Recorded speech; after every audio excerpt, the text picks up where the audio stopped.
વલસાડ જિલ્લામાં મહેસૂલી કર્મચારીઓનો વિરોધ 170 કર્મચારીઓ માસ સીએલ પર ઉતર્યા। જનસેવા કેન્દ્ર સહિત સરકારી કચેરીમાં અરજદારોના કામકાજ પર અસર પહોંચી।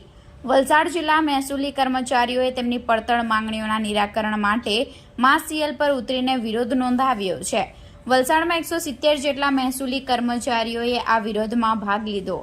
મહેસૂલી કર્મચારી મંડળે 9મી એપ્રિલ રાજ્યમાં તમામ જિલ્લા કલેક્ટરોને આવેદનપત્ર પાઠવ્યું હતું। ત્યારબાદ 22મી એપ્રિલે કર્મચારીઓએ કાળી પટ્ટી ધારણ કરીને વિરોધ પ્રદર્શન કર્યું હતું।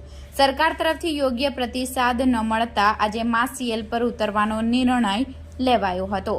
કર્મચારીઓએ મુખ્ય માંગણીઓમાં નાયબ મામલતદાર સંવર્ગની છેલ્લા 8 વર્ષથી અપડેટ ન થયેલી પ્રવર્તા યાદી, જિલ્લા ફેરબદલીની પડતર અરજીઓનો નિકાલ, કારકુનથી નાયબ મામલતદાર સુધીની બઢતીની પ્રક્રિયા અને મનસ્વી જિલ્લા ફેરબદલીનો રદ કરવાનો સમાવેશ થાય છે। આ વિરોધના કારણે જનસેવા કેન્દ્રો પર આવકના દાખલા, જાતિના પ્રમાણપત્રો અને રાશન કાર્ડની કેવાયસી સહિતની સેવાઓ પ્રભાવિત થશે। મહેસૂલી કર્મચારી મંડળના જણાવ્યા અનુસાર જ્યાં સુધી તેમની માંગણીઓનું નિરાકરણ નહીં આવે ત્યાં સુધી આ વિરોધ ચાલુ રહેશે। हाँ, હું નવીન પ્રજાપતિ વલસાડ જિલ્લા મહેસૂલી કર્મચારી મંડળના પ્રમુખ છું। ગુજરાત રાજ્ય મહેસૂલી કર્મચારી મહામંડળના આદેશ મુજબ આજે જિલ્લાના તમામ મહેસૂલી કર્મચારીઓ માસ સીએલમાં જોડાયેલા છે। અમે 22/4ના બી કાળી પટ્ટી ધારણ કરી હતી। એમાં સરકારશ્રી તરફથી કોઈ હકારાત્મક પ્રતિભાવ મળ્યો નથી, એટલે આજે માસ સીએલનો પ્રોગ્રામ જાહેર કરેલ છે। એમાં વલસાડ જિલ્લાના તમામ 100% મહેસૂલી કર્મચારીઓ જોડાયા છે।